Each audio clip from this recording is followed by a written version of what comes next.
Hi, this is Kerby Anderson. You know, each day we take on the tough issues and provide a biblical perspective to them. The topics we cover are wide-ranging. Apologetics, theology, prophecy, creation and evolution, intelligent design, marriage, family, child-rearing, the millennial generation, trends in society, politics, economics, business, religious liberty, the Constitution, public policy, foreign policy, military policy, tensions in the Middle East, abortion, homosexuality, pornography, sexual ethics, media, technology, history, and America's godly heritage. We talk about anything that affects your faith, your family, or your freedom. So don't go anywhere, because Point of View starts right now.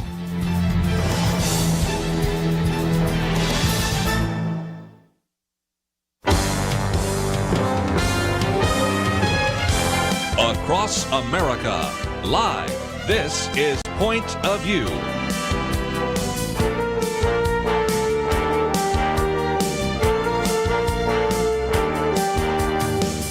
And now, Kerby Anderson.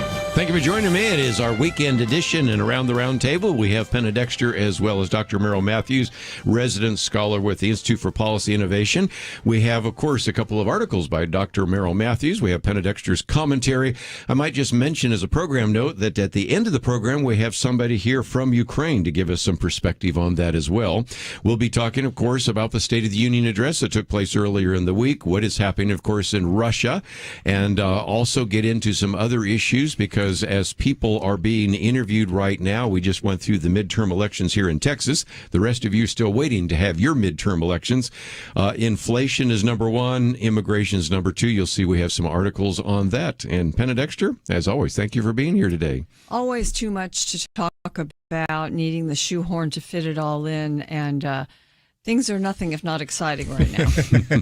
Well, I'm going to go around the round table. Maybe a little too exciting. Yeah, too exciting. And we'll talk about the State of the Union address. But as you go through our material on our website today, you'll notice that we have a couple of articles, one which we'll get to in just a minute, the State of the Union and the allure of price controls.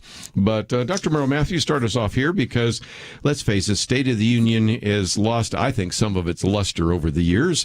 It was something that was a grand production under Ronald Reagan, and you could always depend on people like, whether it's Bill Clinton or Barack Obama, the others that were just real good communicators.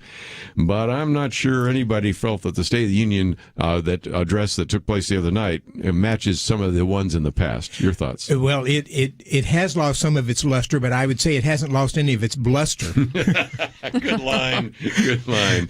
Because you look at Joe Biden as he makes so many statements and claims that now you go through. Fortunately, some of the media step up and do a lot of fact checking on this now, and they'll come. When you go down the list of this, it's false, true but needs context and nuance and so forth.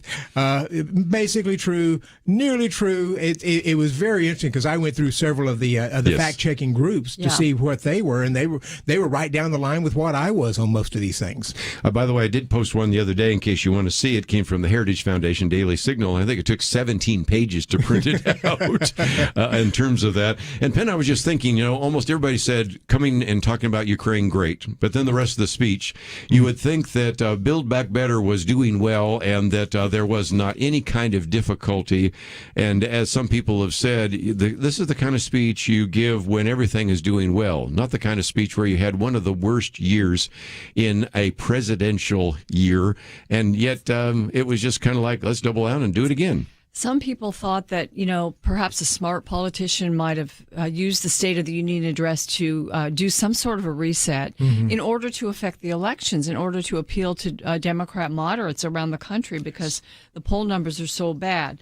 But that did not happen. I mean, there were like two things that were surprising that he said. He talked about that we're not defunding the police. We're not going to defund the police. And he said something about we needed to control the border, which was, to me, that hurt him, because we're not. And in fact, he's done everything he can to keep the border dangerous and open. And people know that. So that was bad. I think he did himself no favors. And it's interesting, because a lot of times State of the Union addresses are more for show. They're more pageantry. Right. And unfortunately, he can't pull it off rhetorically. He was mumbling and stumbling and using the wrong word here and there, mispronouncing things. So all of that, plays into the notion that he's not really totally cognitively all there. That's bad. Yes. For the presidency. So that's one thing. It doesn't normally affect the opinion polls, maybe up a little bit after the State of the Union, and that remains to be seen. But you even had Kamala Harris correcting him on something. You could see her mouthing that. It was just not a good look. The only good thing, I think, was that the mask mandates went away from the CDC, which meant that they didn't all, the Republicans didn't stay away, because they weren't forced to wear masks. And so you didn't have that sort of optics of everybody wearing masks on one side of the chamber and everybody not wearing masks on the other side. That was probably smart of them not to do. But and what I'm sure you've unpacked a lot of what was said, and we will today. But I don't think that, there was no resetting. And it was doubling down on things that haven't worked. And Build Back Better, he never used those three words together, but he used the words. Mm-hmm. And after the speech, Joe Manchin, who stopped Build Back Better, basically, said, he wasn't going to be supporting any of that stuff. So, forget it. And I think Joe Biden was trying to equate that with stopping inflation, which was never going to happen anyway. But it's Build Back Better is gone and dead. Again, when they said this was going to be a reset speech, about halfway through the speech, I was looking for a dictionary to see what the word reset meant, because that didn't look like a reset to me. We use the same word. We use the same words. We just structure them a little differently there. So it was the same basic stuff. But interesting, as bad as his was, I stayed and watched the Republican response. Governor Kim Reynolds, I believe it is, of Iowa. My wife's from Iowa, so she liked watching that. And I thought it was one of the best response speeches I have seen. I thought she did fairly well. Given all the circumstances. The other party's response is usually considered a place where you go and die as a politician because they've been so bad in many cases. Right. But I thought Governor Reynolds just did a very good job in sort of being focused, being real about what they're facing, focusing, bringing it to families and other things that were issues. I just thought she did a very good job on that and helped herself a lot and the party. And I thought I might just mention, because I said given the circumstances, because it's always been difficult. Some have tried to do it in front of an audience, which is something that works occasionally. Or you have Marco Rubio reaching over to get his glass. Yeah, and you remember all those things. And it just, it's just odd. And it's just, it'd be better if you just pre-taped it and played it, and have some of it, but I thought she did extremely well. And we've seen some of those that have been just kind of a train wreck, so let's give credit where credit is due. The other part of that was that the Democrats actually had response speeches too, in a sense. Oh, yes. It was indeed. two Democratic Democrats. Socialist of America. Right. And they had to shore up the progressive parts of Joe Biden's speech, or try to explain them or something, but that was kind of a first, and that was interesting. And I think, if I remember right, Representative Cory Bush came out after the thing and said, we absolutely are for defunding the police. We're not changing that a bit. There we go. As a matter of fact, the article I posted just a few days ago, we really never talked about it, Joe Biden's State of the Union attempt to actually remove themselves from the culture war. And, of course, what it was pointing out is when they say, we're not going to defund the police, then you have Cory Bush. With all due respect, Mr. President, you didn't mention saving black lives on this speech, and our country has done to give more funding to police. The result is defund the police, invest in our community. So, again, you get some people that were but again, this is a piece that posted a few days ago, because what you're going to hear now is maybe not a reset, but attempted to back away, saying, oh, no, we didn't have mandates. Oh, no, we didn't talk about defund the police. Oh, no, we really are for immigration, because we've got these midterm elections surfacing. So when we come back from the break, I want to get some thoughts about that. And for those of you that like to follow along, the first article is by Dr. Merrill Matthews. You can go to ipi.org, but we've posted it there. The State of the Union and the Allure of Price Controls. I've said more than once, but it's worth mentioning again. If you're a little bit older, maybe you have gray hair or no hair at all, you remember price controls. All the kids that are younger going, this sounds like a good idea to me. We'll explain why that's a really bad idea, because we've lived through it before. We'll be right back.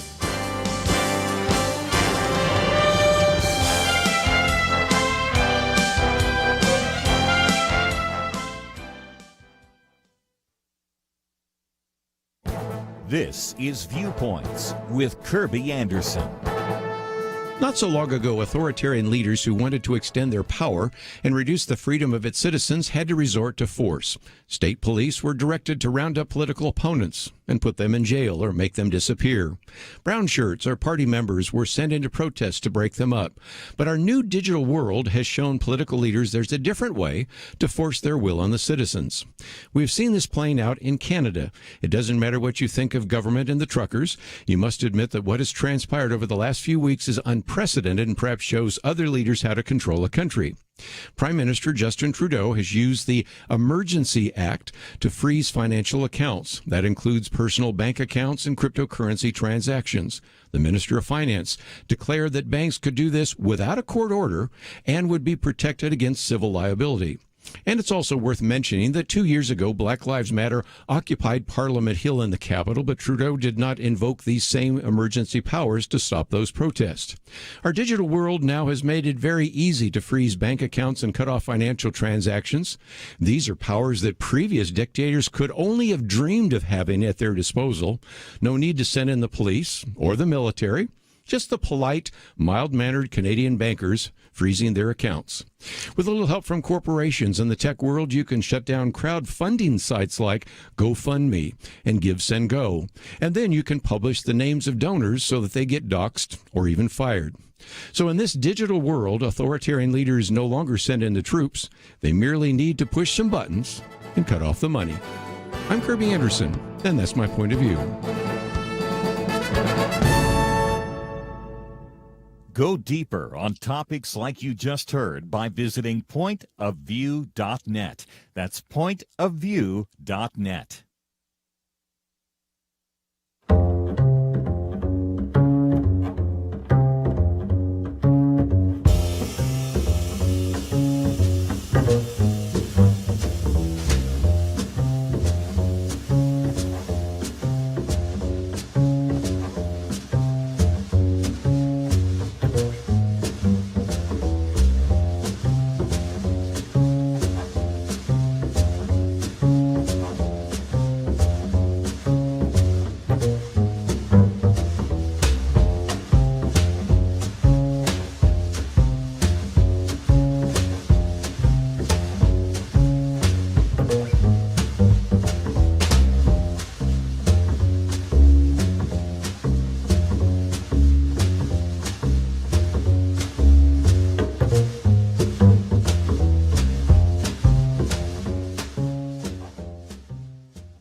You're listening to Point of View, your listener-supported source for truth. Back once again, and it is our weekend edition. Penna Dexter, Dr. Merrill Matthews. We have posted quite a number of articles you may want to follow along. And Penna, the first one has to do with the State of the Union and price controls. Yes, President Biden was talking about inflation, and that's certainly probably the issue that could do the most toward defeating the Democrats in November. So he was talking about it, trying to talk about how he might ameliorate the inflation numbers. And he used the phrase getting prices under control, which caused me to kind of start and think, oh, no. Especially we don't want this crowd trying to control prices and micromanage the economy. And we've been there before. And I was so glad to see today that Dr. Matthews wrote a piece on it that we're going to talk about. There's a certain, you use the word allure, the allure of price controls. It sounds like a fix for inflation because prices are rising. Right. It's not, is it? It's not. And I actually wrote this before the State of the Union came out. It came out Tuesday before his speech. And I had no idea what he was going to put in the speech, but I was virtually certain he was going to say something about controlling prices somewhere or the other in there. That's because for the left, the notion is the government can always get control of things and manage things better than a free market. And so you just sort of know that they're going to want to do that. President Biden has gone through several steps. He's tried to encourage companies to keep their prices down during the inflation that's coming. He went to trying to shame companies and saying, you're making all this profit. You shouldn't be doing that. You need to keep your prices down. And then the next step will be looking for some way to try to impose some kind of price controls on them from various things. Now, he mentioned the minimum wage. And, of course, the minimum wage is a price control. It's a price control on labor. That's usually a floor price, setting a floor price control as opposed to a ceiling price control.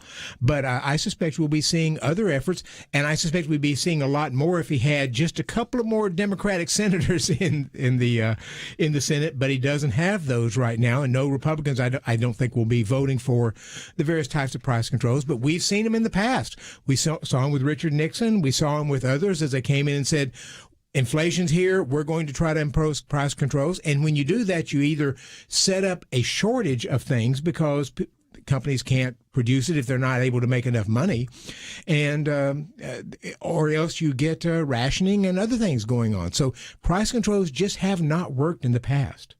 You know, it's a free economy for a reason, because you allow businesses, you allow free Americans to operate their businesses according to what works best. It's based on each of our self-interest. That's how we operate our economic life for the most part. And so when you have someone coming in and telling you this is all you can charge, or along with price controls under Nixon, didn't we get wage controls too? So, you know, you have the government who doesn't know every business. I mean, my family operates a small business, very small. But they make decisions based on, okay, how much does it cost for me to provide this service? And how much do we need to pay our employees and, pay for things? And then, make a profit. And so those decisions have to be made by the people that are in it, not the government. And the government has agendas. Right now, one of the agendas is climate. And that distorts a lot of companies' profits and their economic picture, because they have to comply with a lot of mandates and things. So, it's just scary to think that they might try to have their fingers in there and actually put, some kind of a ceiling on prices. And, it was interesting because he said the way we're going to do this is control cost. But then he went on to say, we're not talking about wages. We want wages rising, but we're going to control cost. And as far as I can tell from the speech, the way he wants to control cost is to bring companies back to the U.S., have them reshore on the U.S.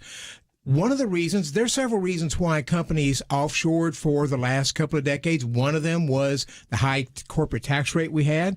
Trump fixed that to a large extent, and we saw companies moving back. But in some cases, you want less expensive labor, cheaper labor, because if you either here use fewer technology regulations too, and fewer regulations. Yes. If you have technology that does the jobs and so forth, you can do that. But if you bring companies back, if you force them to come back, you're paying higher wages. Yes, you are. We've got higher insurance premiums. Thank you, Obamacare. We've got more benefits. We've got more regulations. It drives prices up, not down. And that's one of the reasons why some companies offshored. He spent a long time on Buy American, and it's a nice concept. But do you think it's always a good idea? I don't think it's always a good idea, especially we are such an integrated economy in so many other places. If you're Caterpillar, let's say, Caterpillar sells a lot in China. And we want them to be able to make products in China, and we may take some of those. Toyota sells a lot here. We want them to be able to come over and sell over here and hire Americans to be able to make their products.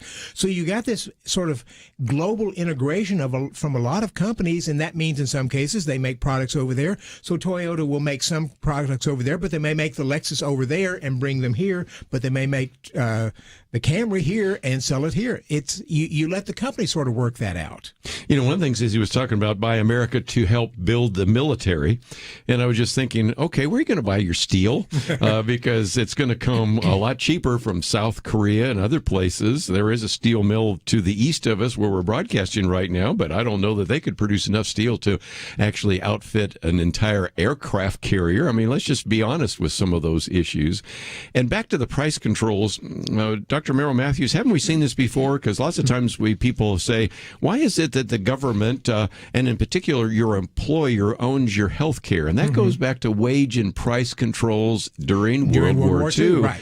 And don't you remember, Friedrich Hayek wrote a book called The Road to Serfdom because he was very concerned that these wage and price controls in England would stay.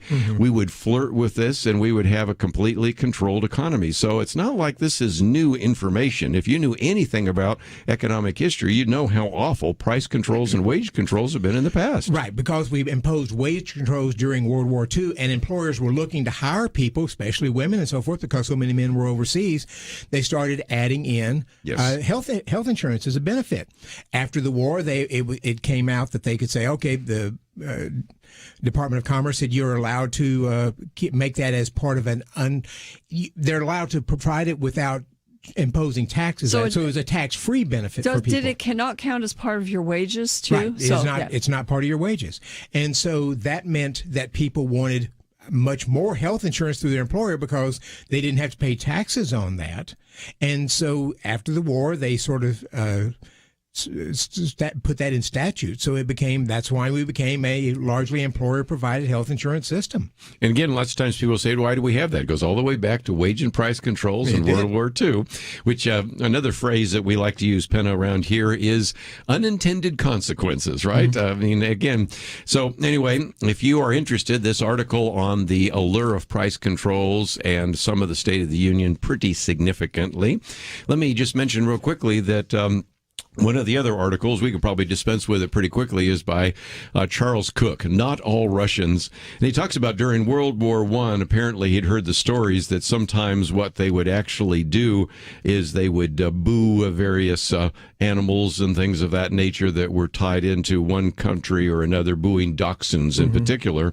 But now, he says, in the last 48 hours, I've read that the International Cat Federation, that pillar of civilization, has banned Russian cats from its international competitions. The Paralympics will deny access to athletes from Russia and Belarus.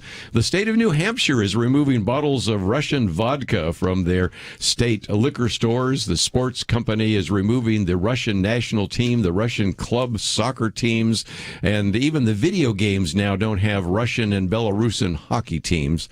I've said before, we are just appalled by Vladimir Putin, but that doesn't mean that we hate or disagree with the Russian people, who, by the way, are suffering because of all these sanctions. Yes, they are, and they'll continue to suffer. And this is, I call this kind of like virtue signaling. Yes. Just, doing this. But, doing all this at the same time that we're spending like $70 million a day to buy Russian oil. And, this is something we could actually do to help the Ukrainians, is to just drill, baby, drill, produce more oil and provide oil to Europeans. And that would be the, And President Biden has been reluctant to do that. He's getting some pressure even from some Democrats to do that now, including Joe Manchin. But he's been reluctant to shut that off because that means gasoline prices would go up, at least in the short term. And it's hard to get reelected with high gasoline prices. Well, we're going to take a break, and when we come back, I want to go around the round table, get some thoughts, because this has been horrific. Vacuum bombs, cluster bombs, attack on citizens. Of course, our latest booklet is on the just war, and one of the points of just war is non-combatant immunity. And so some people are starting to say, does this look more like war crimes or something of that nature? And so what about that? And as a program note, let me just mention, we are going to have somebody from Ukraine who'll be in studio with us in about an hour. But I think we have some pretty good comments around the table. We'll get those right after these important messages.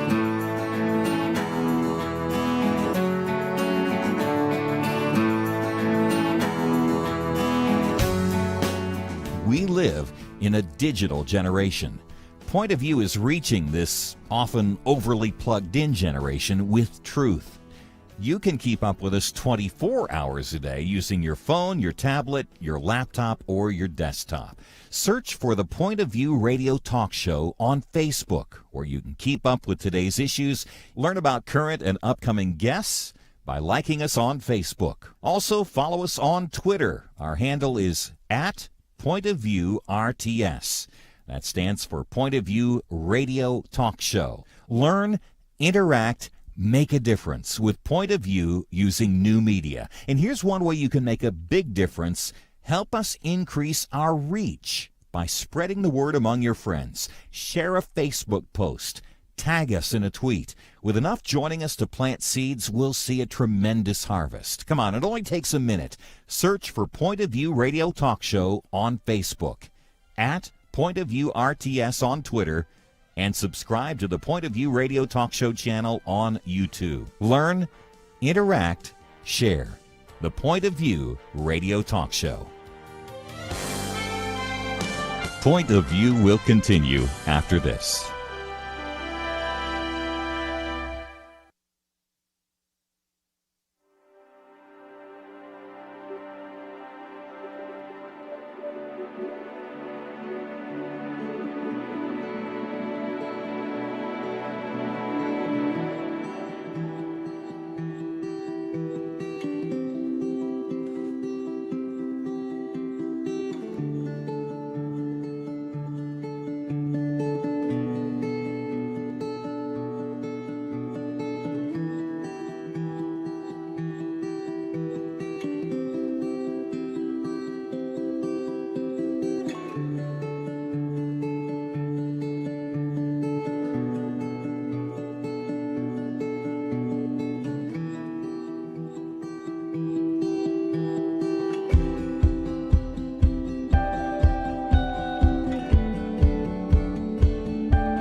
You are listening to Point of View.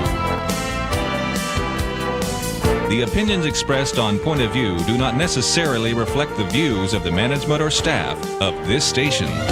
And now, here again, is Kerby Anderson. If you'd like to join the conversation, 1-800-351-1212. It is Weekend Edition. Dr. Merrill Matthews, Penna Dexter. We, of course, have one article by Charles Cook, Not All Russians. And it's just a reminder of almost some of the virtue signaling, as Penna was talking about, or just the attempt to express some concern, righteous and reasonable concern about what is happening because of Russia's invasion of Ukraine. But let's not punish the Russian people in that regard, or say that if you're Russian, you can't actually participate in a chess tournament, or we're going to eliminate Russian hockey teams from the NHL video franchise or something like that. And then another one we're going to get to in just a minute by Dr. Merrill Matthews on investigating Russia's covert funding of U.S. anti-fossil fuel groups, which show, again, the connection, even when you talk about something like Ukraine, to the idea of green energy and the rest. But, Penna, your thoughts. We have been seeing images that are horrific from Ukraine, but how should we think about this? Well, I mean, I think people that are watching this are seeing the bravery and, the patriotism of the Ukrainians who are fighting back. It's been a bit of a surprise. I think part of it had to do with maybe the Russians wanted to start a little bit slow to let the thing, to just kind of wear down the Ukrainians, and I don't think they expected it to go as badly for them as they did. And then you have a president who has been a leader in this. Zelensky has been a real leader, and he's been brave and bold, and he's not cut and run, even though he was given the opportunity for protection to get out of the country. He's been, an example for his people. I think now there's some sort of a ceasefire so that refugees can get out, because you've already had 1 million Ukrainian refugees going to Poland. So this is... it's a humanitarian problem now, and it's sad for the world to watch it. Yet, you can kind of look at what caused it. And one of the reasons is because Russia has now got so much of Europe dependent upon it for oil. And, these countries like Germany have not built up their capacity to produce oil, and have not gotten it from other places that would have been better for your countries. And then they had this whole debacle about Nord Stream 2 pipeline. And so now, everybody's seeing that we've made a mistake here, except for Joe Biden. We could be a part of the solution if we would just use more of our capacity. He pulled back after he was inaugurated into office on all the fracking, and if we could ramp that up and begin providing oil to Germany and other European countries and ourselves, and, we could then just wipe out the oil industry in Russia. And I think he would just have to see the writing on the wall and stop this nonsense. And the oil issue is key here, because President Trump tried to dissuade Germany from going forward with the Nord Stream 2 pipeline, and got a lot of pushback from the media in Germany for doing that. Now Germany's had to sort of acquiesce and put that on hold. They had never actually finally approved it, but it's become a real problem. And the problem is Joe Biden wants to move to green energy, as do many of the people, but you can't export green energy. You can't load that on tankers and ship it to Europe. And that becomes a real problem. And green energy needs the backup of fossil fuels at this point. It absolutely needs the backup. It absolutely does. So it's a real problem for them right now. And I'm not sure what they're going to do about this. My guess is, and it's just a guess, that the White House will eventually cave and shut off the purchase of Russian oil and natural gas. But we'll see if that happens. But the Europe has been trying to transition over to green energy, using Russian oil and natural gas as a backup to help them. And now it gets awfully cold in Europe in the winter, and they're going to realize that. Well, again, one of the articles that we've posted here for people to read, and it was in The Hill, is going all the way back to 2014. Mm-hmm. It's not the first time Russia's entered into this space. They went into Crimea then. Yes. And again, I think more people are starting to look on the map and figure out where Ukraine is, where Russia is, where Belarus is, where Crimea is in relation, of course, to the Ukraine. And yet, interestingly enough, even then, NATO's leader was warning that Russia was covertly working to undermine fossil fuel production. So that's this is not new. This is actually, in round numbers, about 8 years ago. That's right, yes. Anders Rasmussen, who was the head of NATO at the time, warned them that this was happening, and he had a quote in The Guardian. He was talking to a think tank in London, and he said, I have met allies, I'm quoting now, I have met allies who can report that Russia, as part of their sophisticated information and disinformation operations, engaged actively with so-called non-governmental organizations, that's NGOs, that's like think tanks and other groups, environmental organizations working against shale gas to maintain European dependence on imported Russian gas. Now, so he said that in 2014. That's when Russia invaded Crimea. Then Representative Lamar Smith from Texas sent a letter off to Secretary of Treasury Steve Mnuchin in 2017, and they actually had started looking into this to see what they were finding, and they said, we're actually seeing a number of connections here that need to be looked into, and I've got a link to that letter on our piece on the Point of View website, right?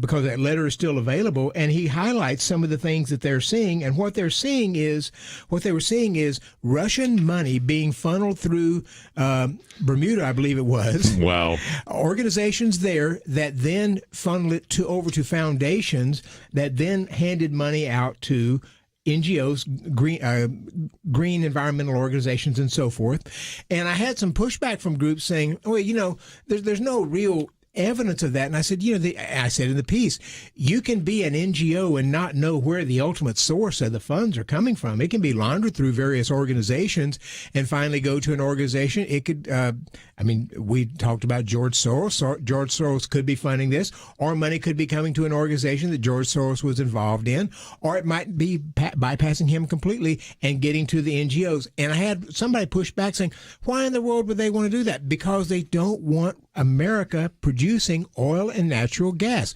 We became, prior to the pandemic shutdown, we became the largest producer of crude oil and natural gas in the world. By large percentages. We were producing 18 million barrels a day of oil, whereas Russia was around 10 million barrels a day. Saudi Arabia was right about the same place. We were producing nearly twice as much as them, and we were producing significantly more natural gas. And if you were Russian and you were thinking ahead of time, if you were Vladimir Putin thinking, we want to try to limit this, and he's thinking, it seems more clear that this has been something that's been in the plan for a while. Yes, it is. So you would try to fund groups that would go around getting states to prohibit fracking. Son of a gun if they didn't get to do that. Impose regulations. So several states and a number of cities and counties prohibited fracking in those areas. Denton, close to us, tried to do it in Denton. And Texas passed a legislation saying we're not going to let cities and counties tell us what we can do on fracking. So I'm not saying that all the environmental groups were funded by Russians or that they were aware of that, but it looks like that was behind the scenes there. So they were using this totalitarian government, and this is what they do. They were using the environmental movement, which some people like, to hurt the U.S. and to shut down our profitable and beneficial fossil fuel industry. So they were doing that, and then not long later, we had to go begging for other, like the Saudis, to produce more oil because we weren't doing it ourselves. We had, under Trump, we were exporting oil. You may remember 5 or 6 years ago, James O'Keefe did a video where they were saying they wanted to produce a movie on environmentalism and anti-fossil fuels and so forth, if I remember right. And the James O'Keefe people were pretending that they were Saudi oil men or some kind of oil people from the Middle East. And the green people said, well, it's okay with us. We don't mind if the money comes from fossil fuel production. That's okay with us as long as we're able to produce our film. And it was, we haven't seen that around for a while, but it was interesting to see that some of the people wanting to do this were not that concerned about where the money came from. Well, again, that is one of the articles here. It appeared in The Hill.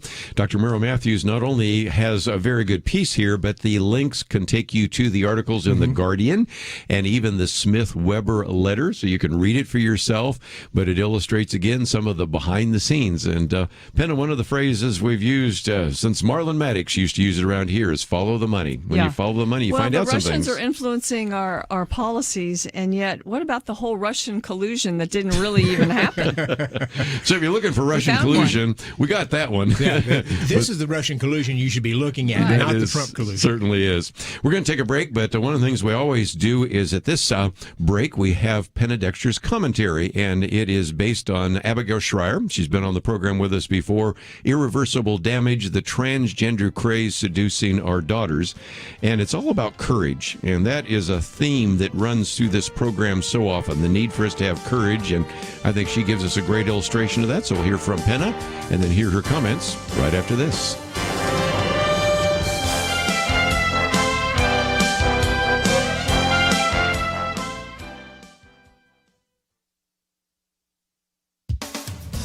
Like many of the Canadian truckers, author Abigail Schreier never set out to make anyone angry, and certainly not to become the center of controversy. To do that, she told an audience of Princeton undergrads recently, you need only be two things, effective and unwilling to back down. Ms. Schreier's bio includes Jewish day school, Columbia University, a fellowship for graduate study at Oxford, and a law degree from Yale. Then came a job at a law firm, marriage, 3 children, and freelance writing, including frequent op-eds for the Wall Street Journal. One of those pieces struck a chord with parents who were facing a medical mystery, specifically whose teen girls were suddenly identifying as transgender and clamoring to alter their bodies. Ms. Schreier's investigative work on this question resulted in her book, Irreversible Damage, the Transgender Craze Seducing Our Daughters. In it, she describes what she says has become a social contagion among troubled teen girls. Although the book hit #1 at Amazon employees threatened to quit if the company continued to carry it. When parents launched a grassroots effort to advertise the book,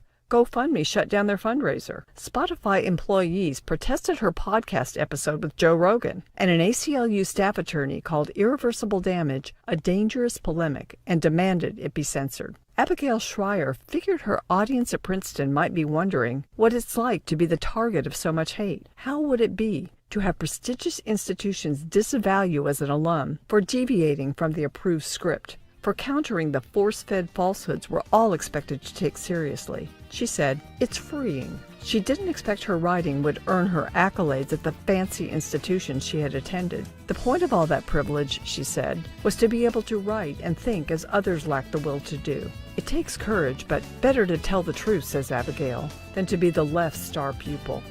For Point of View, I'm Penna Dexter.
Now, back to Point of View, your listener-supported source for truth. Back once again, let me just mention that if you go to our website today, you will see that we've posted Penna Dexter's Viewpoints commentary.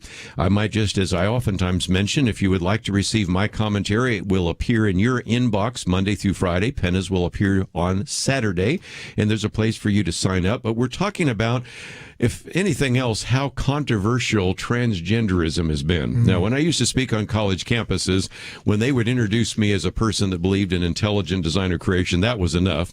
But then as time went on, if you actually were seen as a person that was a Christian, they knew that you were obviously, in terms of homosexuality, going to really take it in the neck. But now we're starting to see that even if you point out, as she has pointed out in her book, Irreversible Damage, the transgender craze seducing our daughters, and quotes from individuals who might even be sympathetic to transgenderism, there is this contagion that she talks about. But we've already discussed some of that. But Penna, then you talk about the fact that this shows her courage. So I'd love to have you explain that for a few minutes. Yeah, let me just stick something in before that, and that is that in the state of Texas, we've been talking in our legislature about the whole idea of young people, and sometimes it is because of a social contagion, declaring themselves the opposite gender, going in, getting hormones, getting puberty blockers, sometimes even getting surgery, and, parents being on board with it, or one parent in the family, and all of that kind of a thing. And so the Texas House actually, it's been the Attorney General of Texas. He's defined those surgeries and that the transition as child abuse. And so parents or people who are getting those for minors are now subject to investigation, indictment for child abuse in Texas. So I think that's a really good step in the right direction to show that, kids are not old enough, minors, to make those huge life-changing decisions about getting, genital surgery or whatever. But back to Abigail Shrier.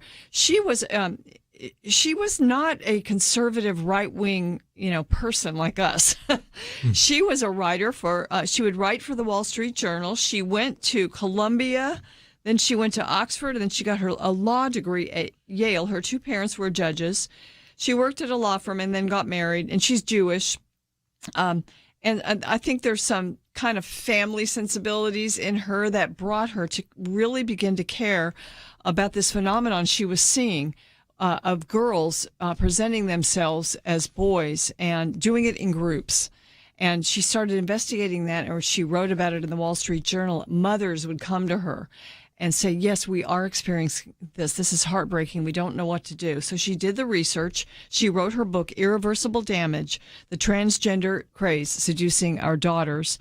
And, when I was reading the articles before she wrote the book, she would talk a lot about how these girls would, they'd experience some difficulties. They would look online and they'd be encouraged that your difficulties are because you're in the wrong body. And so there's these groups online that would encourage them to do this, and then their friends were encouraging them, and they'd go all traipsing off to the clinic and get some puberty blockers or whatever. Well, this book brought that all out, and, she became a pariah for writing this book. As a matter of fact, the book hit #1 at Amazon. The employees there threatened to quit if the company continued to carry it. And they did continue to carry it, but they didn't advertise it. When parents launched a grassroots effort to advertise the book, GoFundMe shut down the fundraiser. Spotify employees protested her podcast episode with Joe Rogan.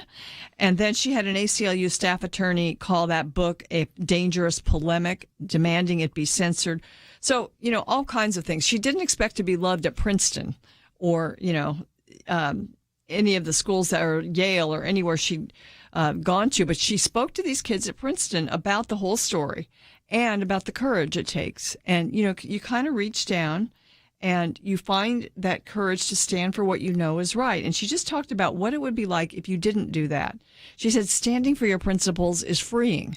It may take courage. You may get hurt in your career, but what's the point of all those things that have been sewed into your life, your education, your upbringing, if not that you would stand for something that's good? And I thought it was, Jeremy Dies actually gave me the article about her, said, that's a Penna commentary, and I actually really enjoyed doing it. I was just looking because there is a process, a practice called genital mutilation that's been practiced in a number of countries, not here. In fact, the large majority of states have outlawed it here. You cannot do it. And so, interestingly, that's when you're talking about the further extreme of transgenderism. That's what you're talking about. It really is. And yet you're allowing minors to do that. I find it just a very unusual paradox that we would say we're absolutely opposed to genital mutilation, but if you're a parent and you want to have transgender operation with sexual reassignment surgery, that's okay.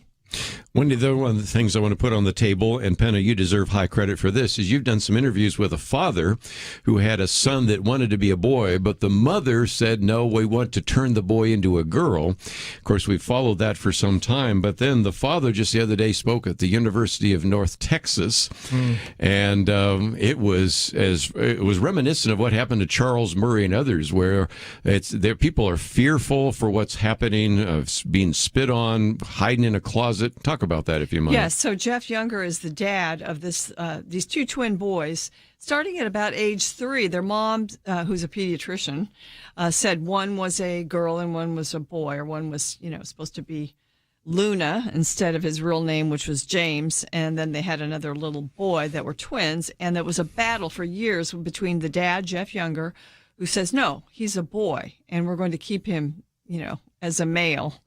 And the mom who says, no, he's a girl, and we're going to get him all kinds of counseling and dress him as a girl. It's a battle. We had Jeff Younger, the dad, in the studio. We did a few interviews with him, and it's been a court battle. And this brave father, and it's really actually heartbreaking to see what's happening because judges in Dallas ruled the wrong way a lot of times. But up at North Texas, he went to speak, and apparently there was, it really sparked the crowds there, and in a bad way. And so, there's another example of courage and also heartbreak because someone in your own family is being taken from you and their identity is being changed against your will. And if you see the pictures of this, a lot of these students who have come in to protest this are wearing black. They are vile. They're angry. They shout him down. And Kerby, back when I was in college, if somebody was coming in who was taking a different position, if there was a Marxist coming in who was going to be speaking at a class or in the auditorium, we all wanted to go hear what he had to say. I mean, what's the other side saying? And here somebody comes in with a different opinion and they shut him down. It becomes violent. He got pushed in a few things. It is not a good situation right now.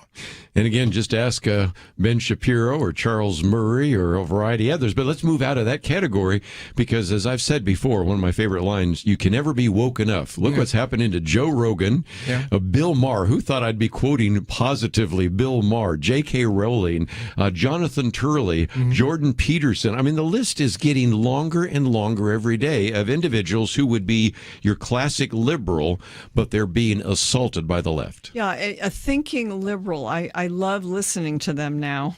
I love hearing what they have to say, and I keep wondering when this moment is going to end. Yes. Because really, the transgender movement especially is so anti-science, and we seem to elevate science in so many other arenas, but not in this one. And so I'm just hoping and praying that, these battles will just peter out and play themselves out because, you can just look and see a boy is a boy and a girl is a girl. Yeah, I think you can pretty much figure that out. But I just wanted you to see Penna Dexter's commentary there, but also help you understand that that story out of North Texas, right there in Denton, Texas, it's become a national story. And it illustrates, again, there's an attempt to say, we will silence you if you do not follow the woke agenda. And one more example that we can talk about. Let's take a break. I got a lot more to cover, and we will do that right after these important messages. Having civil conversations about important issues seems to be harder and harder. Various media outlets tell people what they should believe, why they should be outraged, and getting people to actually think, well, it can be difficult. Whether it's the gospel, tax issues, social policy, or just about anything else, you need to have solid information and clear thinking to address the hard issues. You need God's truth applied. And that's what you get in less than 2 minutes with Point of View's Viewpoints Commentary, a daily resource to help you be informed and think through the things we need to be talking about. It is free and will arrive in your inbox each day when you visit pointofview.net/signup. Sometimes we know we should say something, but we're silent because we're not quite sure what to say. Viewpoints Commentary can help you break the silence and change the narrative. It can make you a more equipped agent for truth. Get your free subscription to the Viewpoints Commentary at pointofview.net/signup. pointofview.net/signup. Point of View will continue after this.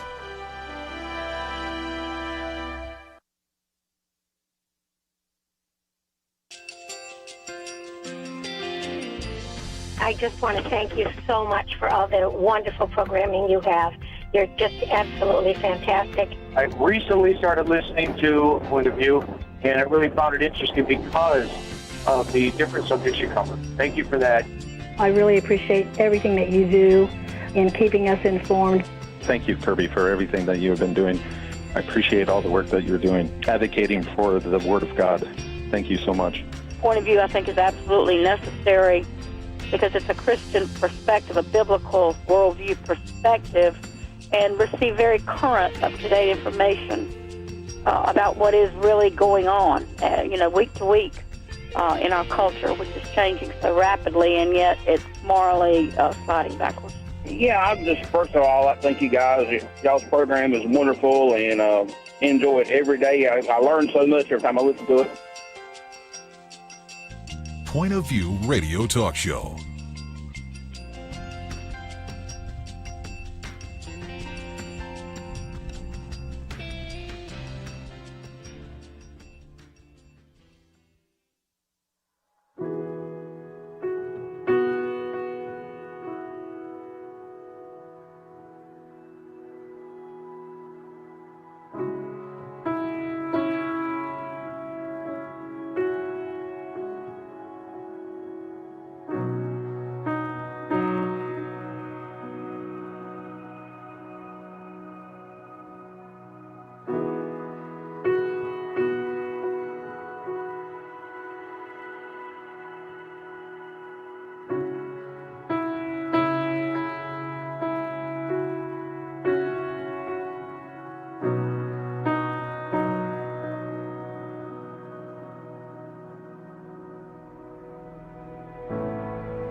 Hi, this is Kerby Anderson. You know, each day we take on the tough issues and provide a biblical perspective to them. The topics we cover are wide-ranging: apologetics, theology, prophecy, creation and evolution, intelligent design, marriage, family, child-rearing, the millennial generation, trends in society, politics, economics, business, religious liberty, the Constitution, public policy, foreign policy, military policy, tensions in the Middle East, abortion, homosexuality, pornography, sexual ethics, media, technology, history, and America's godly heritage.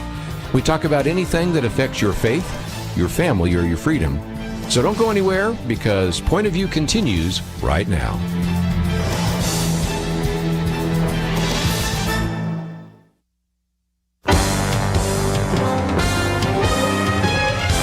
Across America, live. This is Point of View.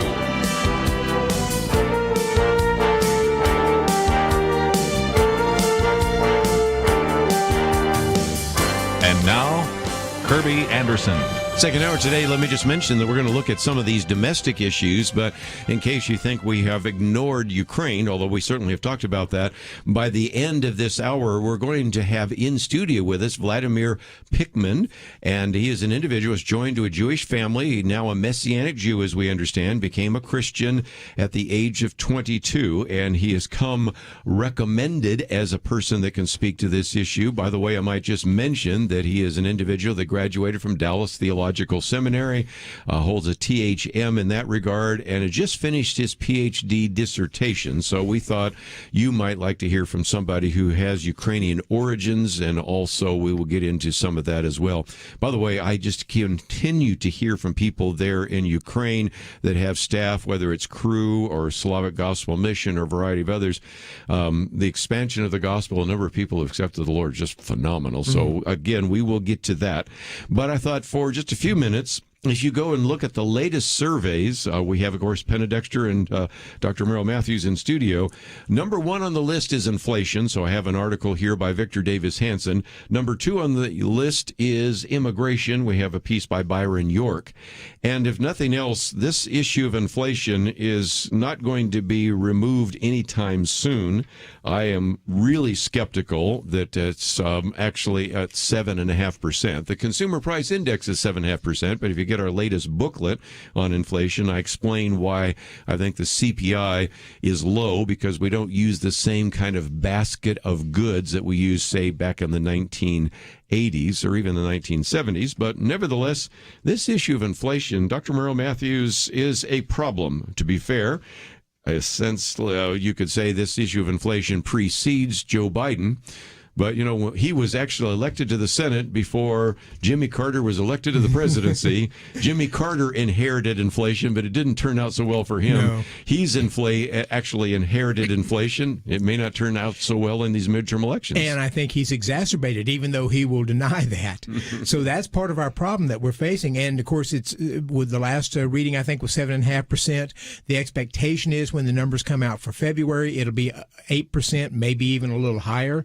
And then you've got a really strong job growth for the month of February. The Bureau of Labor Statistics reporting today 678,000 new jobs and lowering the unemployment rate to 3.8%. Unfortunately, the workforce is still saying about the same. We're not seeing a lot of new people move back into the workforce. And there was a higher number of people who had been transitioned out of full-time jobs to part-time jobs, higher than we had expected. And the question is, why is that? People need to work to pay for these higher prices, and the expectation is that some employers who were paying people full-time jobs, but they're having to try to cut their costs some to try to keep prices down, perhaps shifted people over to part-time jobs. I read that this week, that a lot of people are just not going back into the workforce at all because they can't get enough hours. And if you look at the whole retail and restaurant industry, you can see why, because you don't want to bring people into your store if there are not that many shoppers in there buying things, and you don't want to bring people back into the restaurant if there are not that many people eating in there. So that's too bad, because it's 4.7% if you look at people that are not looking actively for a job, even though they want a job. So there's still some trouble there, but it's great to see 3.8% unemployment. Right, and to be considered unemployed, you have to be actively looking for a job within the last period of time, a short period of time. And so if you're not looking for a job, even you could have half the country decide they don't want to work anymore, and you could have a very high employment rate. In the opposite of a low unemployment rate, but you still need all kinds of people because they're just not doing it, so not working. So it's interesting. It's an interesting dynamic here, but that high number you've had over the past couple of weeks, you've had the question, Jerome Powell was testifying, I think, the last couple of days, maybe today as well, and he's sort of wanting to say we're going to increase the interest rate by maybe a quarter percentage point, 25 basis points. Some are pushing for 50 a half point, 50 basis points. Some have said nobody's talking about 1% anymore, which they were. Yeah. If we're doing that, some have said we need to try to do it. If we do 50 basis points, we need to come back and do another 50 basis points the next time we meet. So that has got the stock market rattled. It has got people rattled. It's got employers rattled. It's a very disconcerting time for the economy right now. Plus, you've got all the things going on in Ukraine and the supply chain disruptions. Ukraine's major wheat producer. Are we going to see increases in wheat prices now? It's just it's a very difficult time for the economy. You know, when you going back to unemployment and the people that are not looking for jobs right now. I mean, I think this administration, government policy has only itself to blame for that. I mean, there are lots of factors, but the biggest one, I mean, a really big one is how much people were paid not to work. And during the pandemic, and then when things were opening up, there was this bonus that people that were collecting unemployment got. Plus, there's all kinds of child tax credits that were given out not at the end of the year when you paid your taxes, but every month. Right. So all kinds of reasons for people because they were maybe a little worried about the pandemic, not to go back. And so, now I think hopefully with the government saying you don't need to wear masks anymore, that's kind of a, maybe a sign. Maybe people will just get a little less fearful. I still see fear in some people about, being with people. And going, so some will maybe not go back to work because of that. Or if you can earn more money staying home than you could in your job, a lot of people are going to stay home. I think another thing is a lot of people who were over 65 and continuing to work prior to this decided, okay, well, I'm just going to go ahead and go and take Social Security and I'll retire now. And I suspect we've lost some people just due to the fact that the baby boomers, we've written for years that you had something like 10,000 people a day hitting, retiring because we're in the sort of move past the baby boomers. They're in the retirement stage right now. And then you're coming to the baby busters, and that's a smaller working force. It is. And, I think these baby boomers, people work into their 70s. So many people and do. 80s. But if you were encouraged by, COVID and all these policies, you may have left and just are not going back. Yeah. We're going to take a break. But let me just mention we have our booklet on inflation, but let me also point you to this piece by Victor Davis Hanson. He makes 5 points, and I'll just summarize them real quickly. First, the Biden administration seems to be kind of in the state of denial, you think? Number 2, that inflation is an equal opportunity destroyer of dreams. The people hurt the most are those that are middle income and lower income because a higher percentage. In fixed income, that's fixed being income. seniors. Yes, that's right.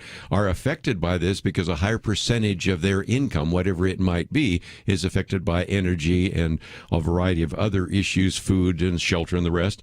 Third, inflation is ubiquitous, inescapable, omnipotent, and humiliating. Also, inflation undermines civil and ordered society. And finally, Americans know that our current inflation is self-induced, not a product of war abroad, an earthquake, or an exhaustion of gas and oil deposits. And that plays itself out, I would suspect, and we'll talk about this after the break, in the midterm elections. And the number of times I've quoted the Red Tsunami article by Dr. Merrill Matthews is amazing to me because we've always thought there was a red wave coming, but some people think because of things like inflation, it could be a red tsunami. We'll talk about why that is right after this.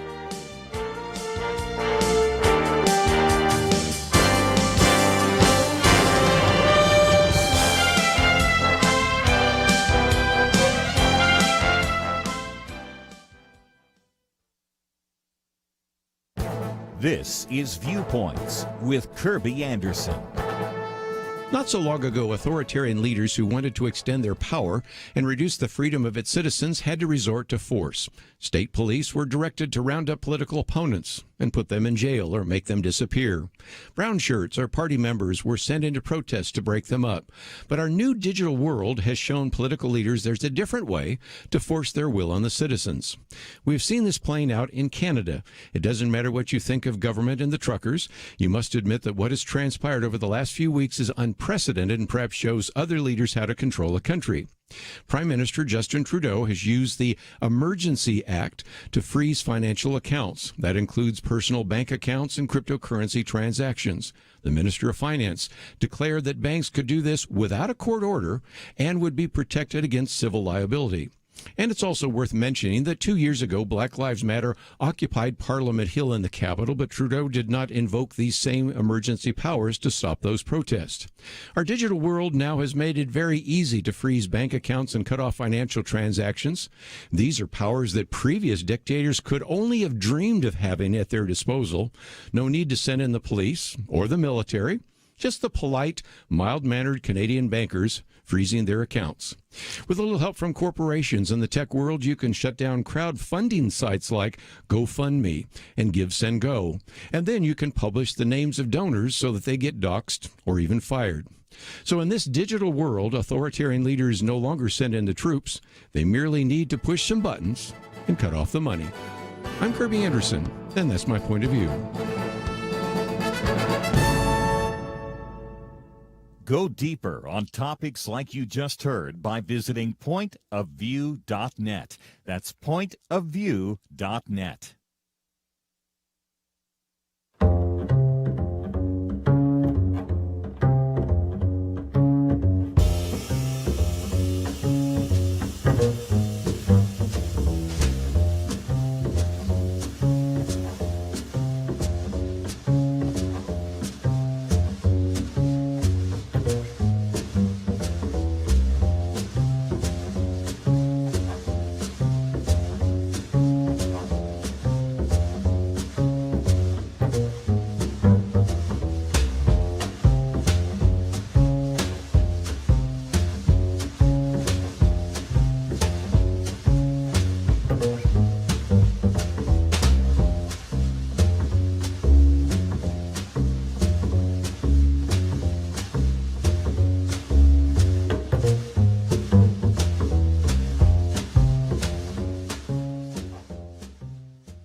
You're listening to Point of View, your listener-supported source for truth. Back once again, if you'd like to join the conversation, 1-800-351-1212. One of the articles we've posted here by Victor Davis Hanson has been on the program with us before, the Biden inflation octopus. Love that. But just before we went to a break, Dr. Merrill Matthews, let me come to you because I can't tell you the number of times I've probably quoted your article about the red tsunami.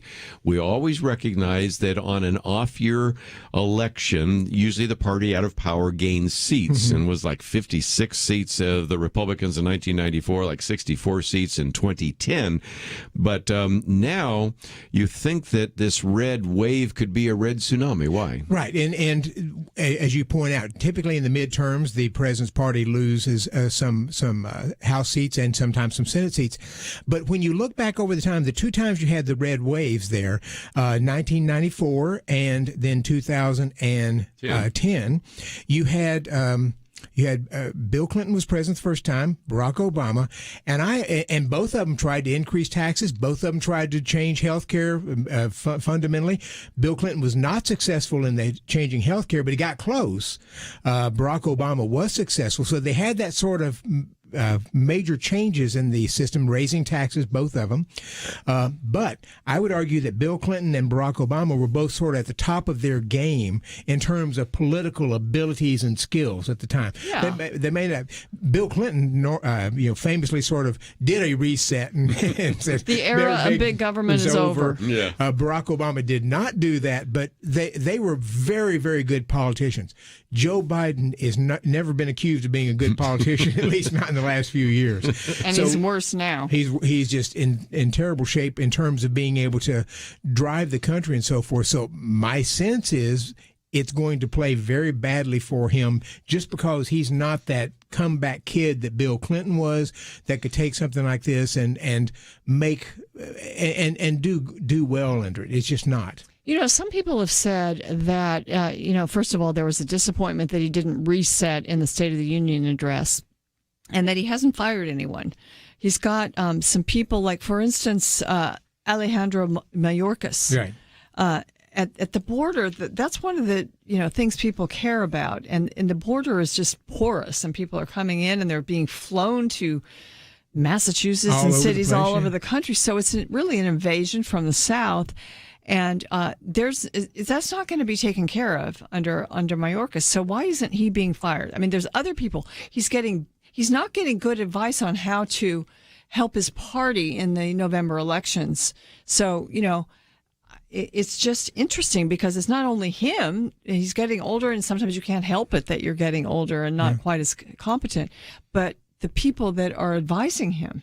And here's the contrast. Joe Biden won't fire anybody, and Kamala Harris can't keep anybody because they've been leaving in droves. And she's not the one to replace Biden because she's... No. And Democrats are aware of that. She's just not very good at this. Well, that sort of leads into the other piece we have on immigration with Byron York, but I thought I might just a minute give you a preview of a commentary I have coming out, because you're all familiar with the G.K. Chesterton comment, don't ever take a fence down until you know what it was put up for. And I was arguing that if you look at this issue, whether it is the fence, a true fence like the border, or whether it's things that you take for granted like NATO, or the U.S. military, or law enforcement, or, of course, our wall on the southern border. I mean, if you live in a safe neighborhood, you can say defund the police.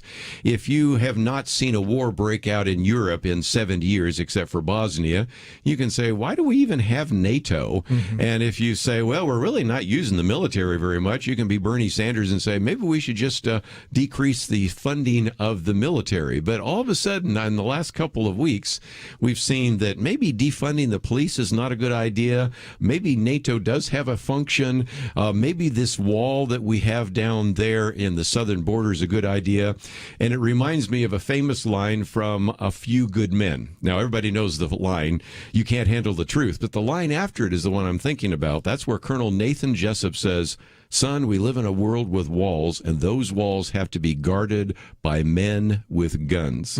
And whether you're talking about military, law enforcement, or border protection, up until now, we've had a number of people, especially in the Democratic Party, that said, we don't need to worry about walls. We don't need to worry about NATO. We don't need to worry about law enforcement.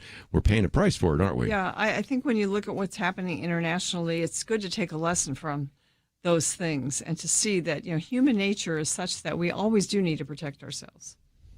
And of course, one of the things they're finding from this flood of people is it's not just Central America anymore. It's not just Cuba. I mean, Cuba has some of these people in here, but it's not just Puerto Rico. They have some people in there, but increasingly it's people from India. They're Russians they found coming. Turkey. People from Turkey. Yes. People from Turkey. So it's amazing when you look at this, at the people who are coming across, because the word is out. The door is open and you can get across without any problem. And the government has been reluctant to release, has been slow in releasing some of these things. Is it the Department of Homeland Security? Yes, it took forever to get that report out. And then when they released the report, you looked at it and said, oh, now I understand why. It's like the kid who had all failing grades who's being a little slow handing the report card over to mom and dad. It was not a good picture. It's interesting, this piece that was posted at pointofview.net, Biden's border delusion, when asked about it, he talks about all the different things we're doing at the border, like new technology. In the State of the Union speech, various things, and I said, well, it's apparently not doing any good. Yeah. Well, because he's not going to the root of it, which is the wall and the protection of the border. And, human trafficking, to stop that's a worthy cause and it should be done. All of these other things, but they have to have the border and the wall as their foundation, as their root for the activities in protecting the country. So again, just some very important issues that we have been talking about. But again, let me take some phone calls because along the way, some of you have some comments or questions. So let me pick those up real quickly. We'll go to Illinois, WPEO, and Carrie. Thank you for joining us today here on Point of View. Thank you for taking my call. I'm calling about all this, the war going on in Ukraine, and with Russia. What is there some connection between what Hunter Biden was doing and the corruption and the stuff going on between Ukraine and China? It's a very good question because of the allegations against Hunter Biden. I haven't heard much about that recently, but the corruption in Ukraine. I was on an actual call with the Atlas Foundation, a Zoom call a week ago, and the Atlas Foundation is sort of an international umbrella organization for conservative think tanks around the world. And they had 3 people who were in Ukraine, and a lady, Natalia, started out speaking, and she mentioned, we're free, we're a democracy. We've been fighting some demons, and she didn't say, and I suspect that was the corruption and so forth, because this came from, they were part of Russia. They had their former president had to be sort of thrown out because he was a Putin stooge, let's say. Right, that's right. And you have that in Belarus right now. So because Zelensky was not a Putin stooge, I suspect that sort of really accelerated the timeline for him wanting to try to take over this country, because if he had a stooge in there, he might not have done this, but we'll see. Yeah, because you could argue that he is trying to get his own person into the leadership of Ukraine. But it's hard to get rid of corruption. When you have a legacy of corruption there, even if you get the good government in there, there are still people that's sort of the way things have played. And I think there's been a history of Ukraine.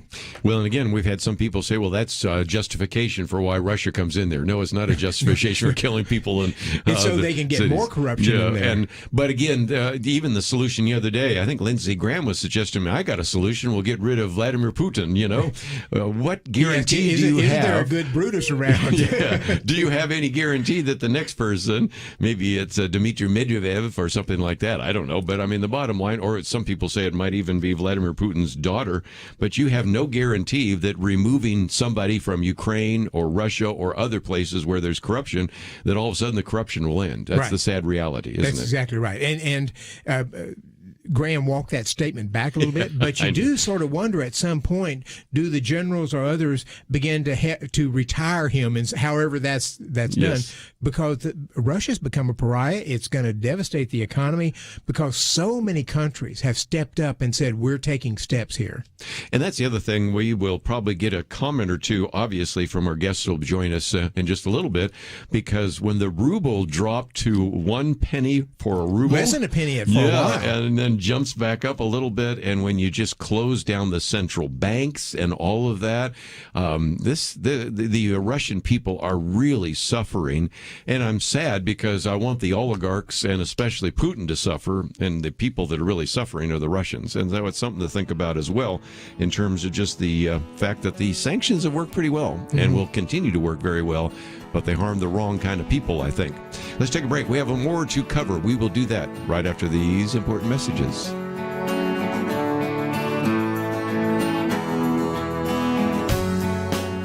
We live in a digital generation. Point of View is reaching this often overly plugged-in generation with truth. You can keep up with us 24 hours a day using your phone, your tablet, your laptop, or your desktop. Search for the Point of View radio talk show on Facebook, where you can keep up with today's issues, learn about current and upcoming guests by liking us on Facebook. Also, follow us on Twitter. Our handle is @PointOfViewRTS. That stands for Point of View Radio Talk Show. Learn, interact, make a difference with Point of View using new media. And here's one way you can make a big difference.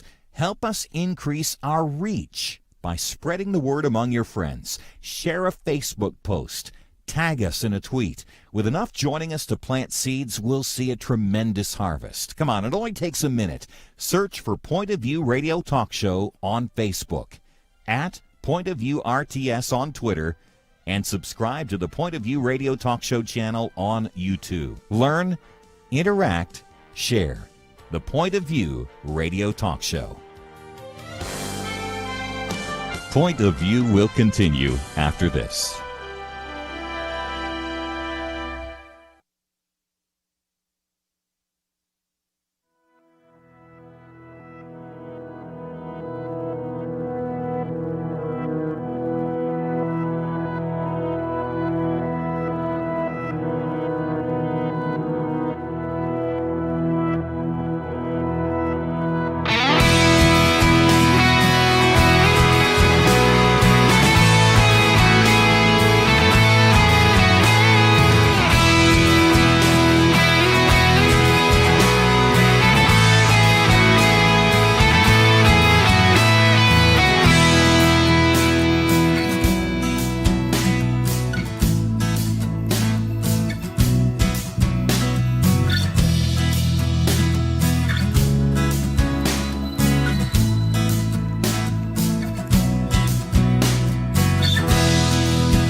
You are listening to Point of View.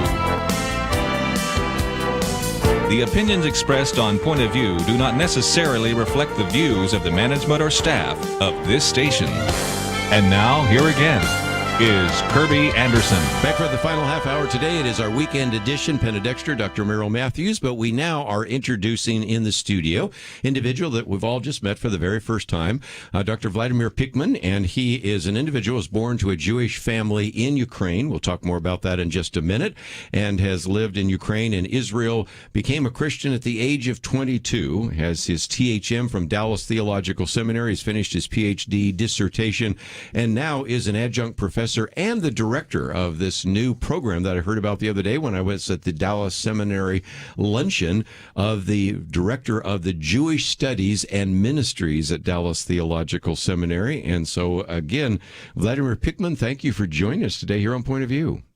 That's my pleasure. Thank you for inviting me. I'd love to hear your story. I mean, born into Ukraine, and we are talking about that every day, but a little bit of your history before we ask you some other questions. Okay. I'm originally from the Ukraine. I was born and raised in Kiev. At that time, it was the Soviet Union, and I was the third generation of Jewish atheists. So we, in our family, we had very strong Jewish identity, but didn't believe in God. For like the third generation, it's me. But then, as the Soviet Union collapsed, the doors went open for Jewish people to immigrate to Israel, and I went to Israel. And due to a supernatural encounter with God at the Wailing Wall, there, I believed in God. And then later, coming back to Kiev for a year to finish my studies back then in mathematics and computer science, I met my old Jewish friend, who meanwhile became a believer in Jesus. And I argued with him about this for about a year, and then lost the competition. And then 3 months later made the decision to follow Yeshua, Jesus. It changed my life instantly. And what was your age then? Well, it was 22. No? And how long ago was that? It was long ago. It was 19... We wouldn't know how old you are. Yeah, 1992, yeah. Vladimir, what about the Jews in Ukraine? I mean, you were an atheist Jew. You said that you came back and you actually became a Christian there. There are a lot of Christian or Messianic Jews in Ukraine? It was a revival in Ukraine at that time. And the revival and outpour of the Spirit, this revival covered all people in Ukraine. The Ukraine became like a spiritual belt, or Bible belt of the former Soviet Union. Sure. And it was also for the Jewish people. So we had thousands, 10,000s of Jewish followers of Jesus at that time. I would say even more. And then because Jewish people were leaving from the country, the Messianic movement among Russian, so-called Russian Jews, Russian-speaking Jews, in Israel, in Germany, in United States, and in other countries of the world was started primarily through the Ukrainian Jewish believers. And tell us about the church there in Ukraine. Is it, do you have a widespread, I think I heard there's a Ukrainian Orthodox Church, which is a break off of the Russian Orthodox Church, but is that the standard church, or do you have Baptists, evangelicals? What does the church look like there? Well, Ukraine is sort of unique in this regard because free churches are it's very large movement. So evangelicals are very strong there, and to a certain extent, the main like Christian or the most influential politically even Christian denomination was Baptist, and is still of today. So it's interesting. I haven't seen any other country in Europe that is so, well, at least in Eastern Europe, that is so heavily populated by evangelical Christians. I saw an article yesterday that the head of the Russian Orthodox Church has refused to denounce Vladimir Putin and the Russian invasion of Ukraine, and that there were several, I guess I would say monks or others who've written a letter saying, we denounce this. Is the Russian Orthodox Church really tied too closely to the Vladimir Putin and the government there? I would say they are very close together.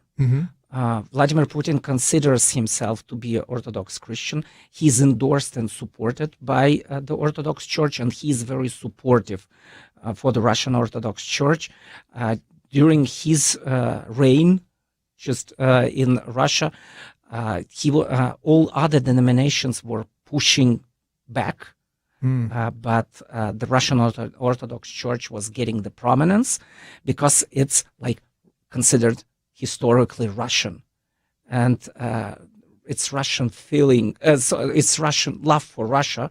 It means like patriotism, etc. So Russian Orthodox. So right now we're admiring the Ukrainians fighting back absolutely against this invasion, and so bravely and sacrificially. And so you talk about the Baptists and you talk about all the evangelicals in Ukraine, also the Ukrainian Orthodox.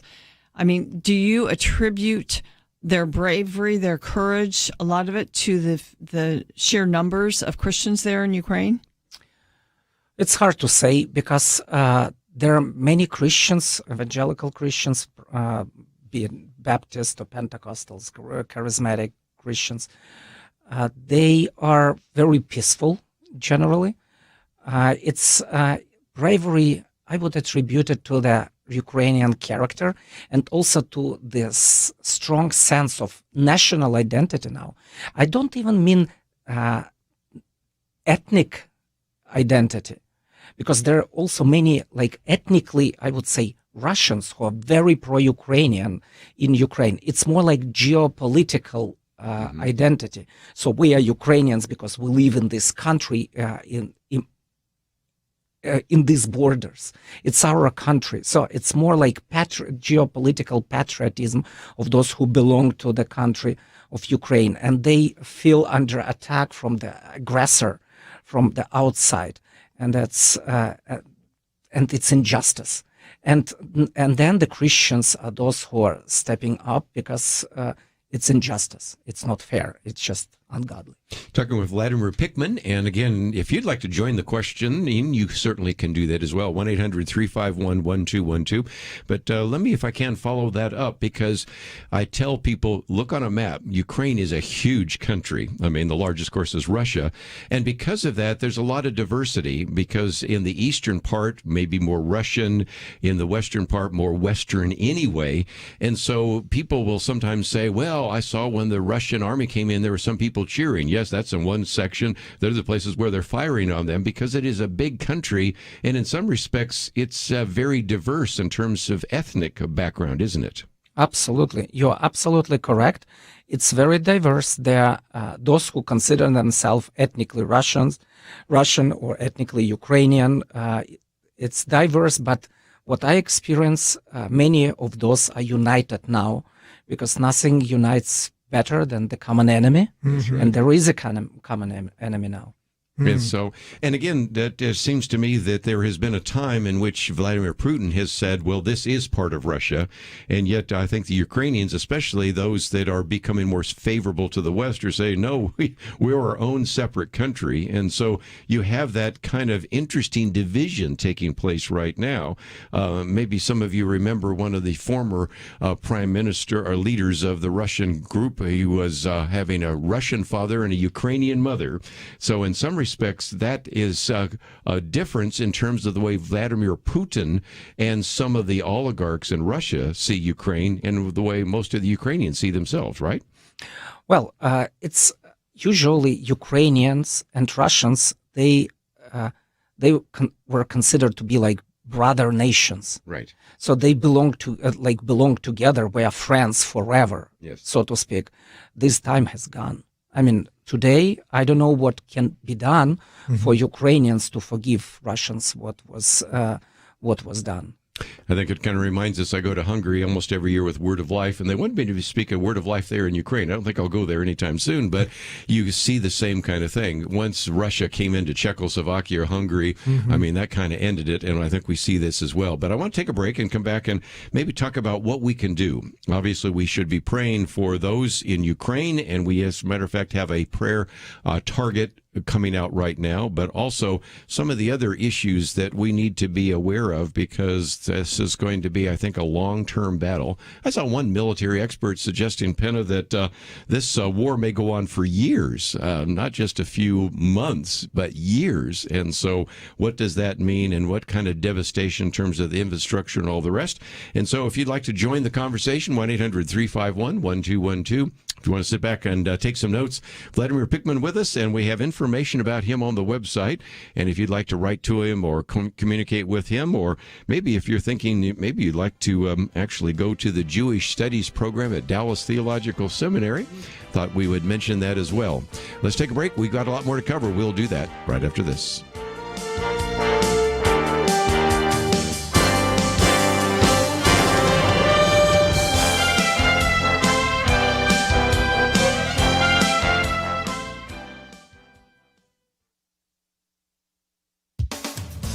Like many of the Canadian truckers, author Abigail Schreier never set out to make anyone angry, and certainly not to become the center of controversy. To do that, she told an audience of Princeton undergrads recently, you need only be two things, effective and unwilling to back down. Ms. Schreier's bio includes Jewish Day School, Columbia University, a fellowship for graduate study at Oxford, and a law degree from Yale. Then came a job at a law firm, marriage, 3 children, and freelance writing, including frequent op-eds for the Wall Street Journal. One of those pieces struck a chord with parents who were facing a medical mystery, specifically whose teen girls were suddenly identifying as transgender and clamoring to alter their bodies. Ms. Schreier's investigative work on this question resulted in her book, Irreversible Damage, The Transgender Craze Seducing Our Daughters. In it, she describes what she says has become a social contagion among troubled teen girls. Although the book hit #1 at Amazon employees threatened to quit if the company continued to carry it. When parents launched a grassroots effort to advertise the book,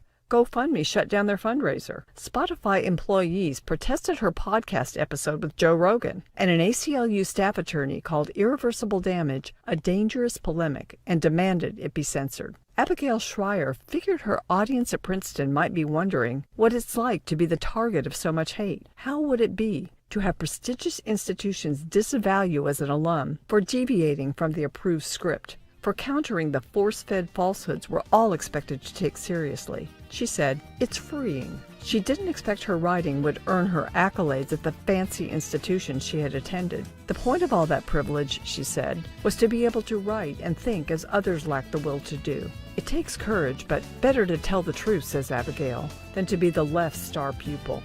For Point of View, I'm Penna Dexter.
Now, back to Point of View, your listener-supported source for truth. Back for a few more minutes, let me just mention that I did say in passing, but we do now have the email going out of various prayer targets for Ukraine.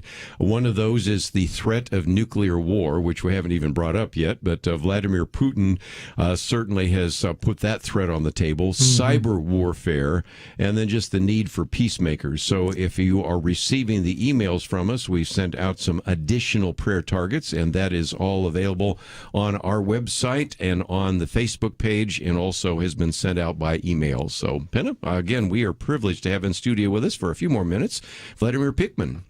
I wished it was more than a few more minutes. This is fascinating. Vladimir, I want to get your take on President Zelensky of Ukraine, because I think people have been inspired by him. The fact that he has really led his country in resisting an enemy that's stronger with more resources. And I know that he's Jewish. I don't think that he's a believer in Jesus Christ, but he certainly is an inspiring figure. Tell us what your thoughts are. Well, he used to be like an actor and entrepreneurial. He was involved in like show business programs, etc. Very smart man. Before the war, so like let's say a month or two ago, he was not very popular. So people were complaining in Ukraine. Many people were not happy with him. But now he is a hero because the way he handles the war there, the fact that he stays there in spite of all attempts to assassinate him by different Russian paid forces, his bravery and the way he speaks and encourages people, now he's admired by many. Do you think the general sense here is that Vladimir Putin underestimated Ukraine's response? And that's certainly been my when they said they were likely to go over and take over in a few days. That wouldn't have surprised me, but we have just been stunned at that. Did he underestimate Ukraine and the Ukrainian people? You think he would deny that? Yes, he would. He would say he says it's going as planned. Absolutely. And to be honest, we don't know because everything in the last couple of months, in the last years, was so deceiving what they did. They lied all the time. I mean, even 2 weeks ago and 10 days ago, he lied. They were saying, I'm watching Russian TV just to understand the state TV. They were lying, telling we are not going to attack. It's like this Biden and U.S. administration, they are just crazy, foolish. We're not going to attack. Something like that. So we don't know because when he speaks lie in many cases. So that's... Let's take a phone call. We'll go up to KJNP in Alaska. Elmer, you're on with Vladimir Pikman. Hi, good day. I had a question. I don't know about the time, the pogroms or whatever they was, the famine, when Stalin was the leader of Soviet Union, and was some of that targeted and as towards ethnic Ukrainians, and then so that they could move in Russians. I understand that that's how the Russians got into the eastern part of the country. Again, some of the famines and everything that were intentional under Stalin and affected Ukraine. Ukraine has always been kind of the breadbasket, and so talk about that if you might. Well, it was. It's debated whether it was against Ukrainians specifically as a people or ethnic ethnos, so ethnic group or people, or it was against those having the land and stuff. So was it more socialistic, communistic type of approach, or racist or discrimination and genocide? I thought he was going to go someplace else when he mentioned the pogroms, because there's been anti-Jewish pogroms in Russia during the Tsars. Very true. Yes. There were many pogroms in Ukraine and at that time in Russian Empire. And it was endorsed by the Tsar and government of Russian Empire at that time. I would not wash white the Ukrainians or Russian in that situation. Anti-Semitism was very strongly present in the entire Russian Empire at that time. I might just mention we do have a link to your website. Of course, you're going to have to be able to read in another language besides English, but you can also use Google to translate that. But we do have that link. And we've been talking about this prayer target, but what would you encourage people to do?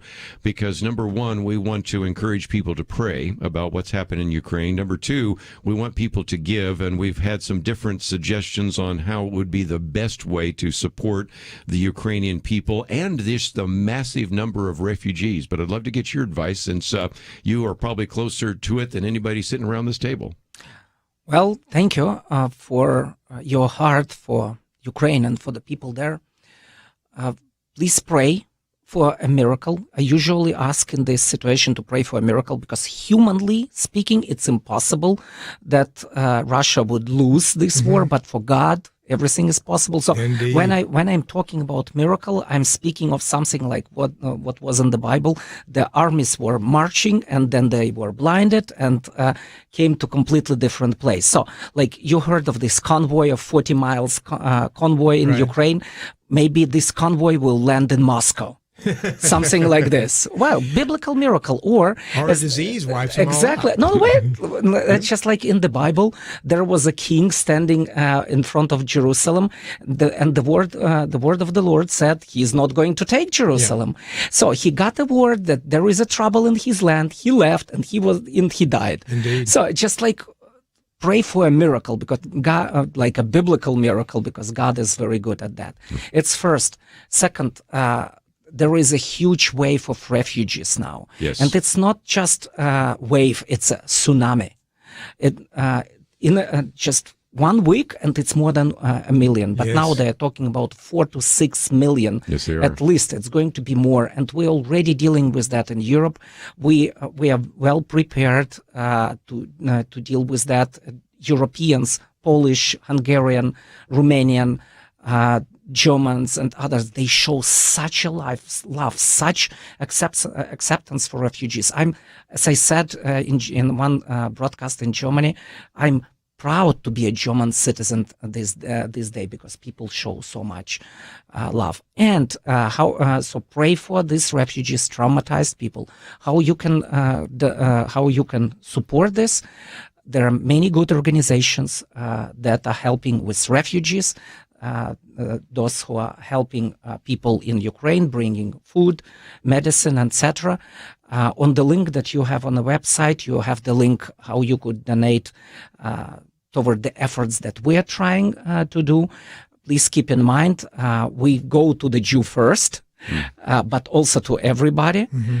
So we try to help Messianic congregations in Ukraine and Jewish people, but we also help to everybody. Vladimir, we just want to say thank you for coming, and I hope we can have you in here again. Very well done. Wasn't that great? Again, Dr. Merrill Matthews, you're the one that recommended that. So Edward Redder recommended it to me. Yeah, so very good. And Penna, I just might mention before we're out of time, next week we're going to be broadcasting live from the National Religious Broadcasters Convention in Nashville, Tennessee.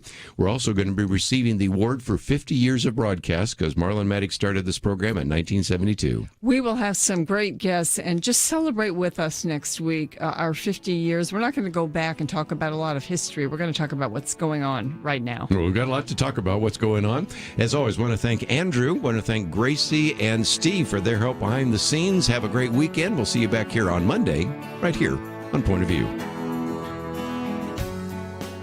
Supreme Court Justice Clarence Thomas recently said, "The Declaration of Independence has weathered every storm for 245 years. It birthed a great nation. It abolished the sin of slavery, and it endeavored to address its effects.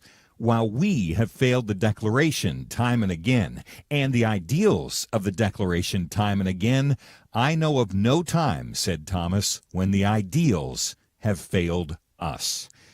While some see our founding as fatally flawed and promote ideas that have failed every time they've been tried, at Point of View, like Justice Thomas, we still believe in America's ideals. And if you do too, make a difference today. Join the Truth Team as we promote the unchanging truth that gave us liberty and prosperity. Visit pointofview.net/team or call 1-800-347-5151. The original Americans responded to the call. Will you? Pointofview.net/team and 1-800-347-5151. Point of View is produced by Point of View Ministries.